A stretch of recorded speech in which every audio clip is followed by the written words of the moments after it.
Action! News Alert!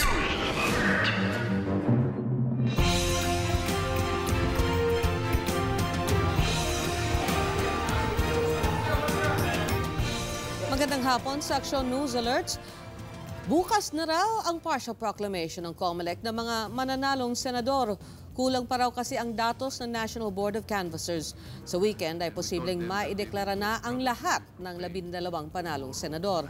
Pagkatapos, itutuloy na ang bilangan sa party list. Tingin pa ni COMELEC Chairman Sixto Brillantes, matagumpay ang 2013 automated elections. Narito naman ang iba pang balitang dapat abangan mamaya sa aksyon. Pagdeklara sa mga nagwaging senador, bukas na raw gagawin ng COMELEC.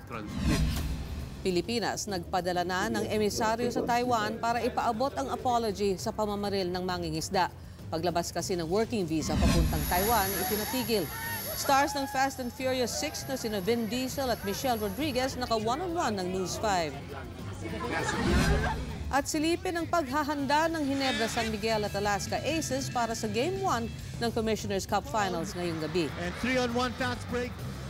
Para sa iba pang balita, bumisita sa www.interaction.com. Ako si Twink Macaraig, magandang hapon. Action!